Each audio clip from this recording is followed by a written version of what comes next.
Assalamualaikum, pembuka bicara. Terima kasih pengerusi majlis, barisan hakim yang arif serta bijaksana. Ketahuan Maryam, tajuk bicaranya. Dengarkan cerita saya membuat renungan kita semua. Assalamualaikum warahmatullahi wabarakatuh. Hadirin sekalian, Maryam ialah ibu kepada Nabi Isa dan merupakan anak saudara kepada Nabi Zakaria.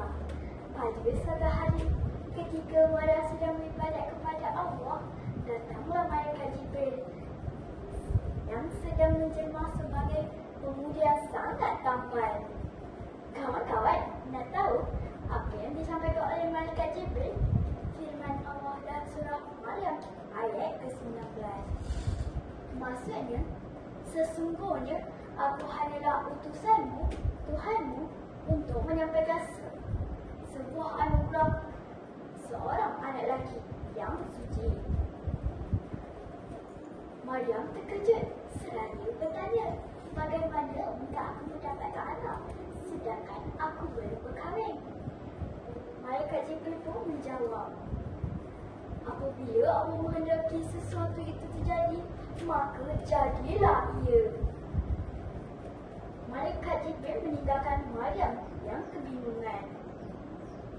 Kawan-kawan, ingatlah Allah itu bersifat maha berkuasa.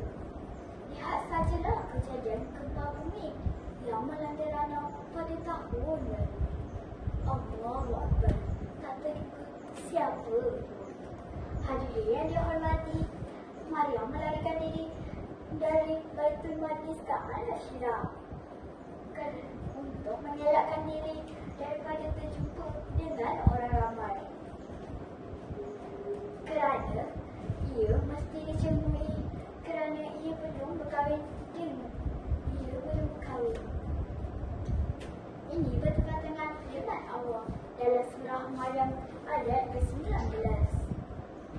Maka Maryam mengandung, lalu ia mengasingkan diri dengan kandungannya dengan ke tempat jauh.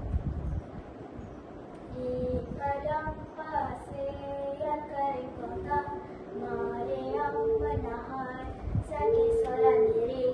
Di teduhan kurma mencari saksi, lahirnya insan jejulak dia.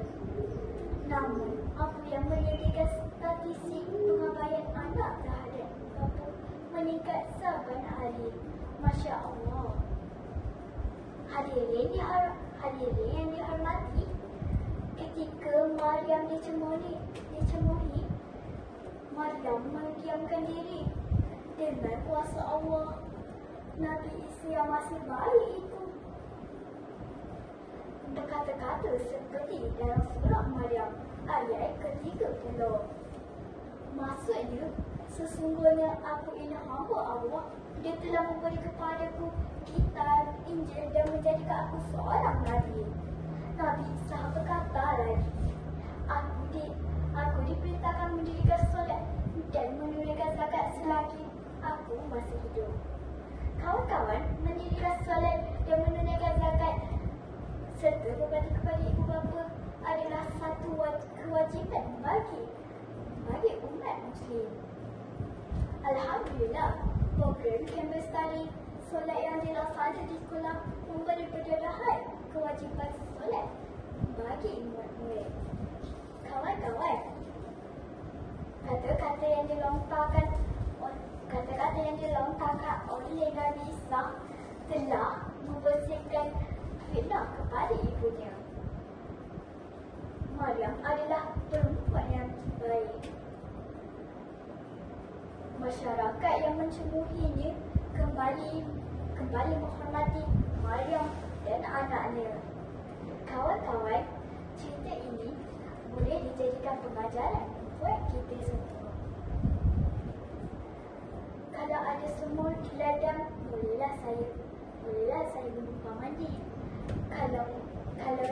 Kalau ada umur yang panjang, insya-Allah kita berjumpa lagi. Sekian. Wabillahi taufiq wal hidayah. Wassalamualaikum warahmatullahi wabarakatuh.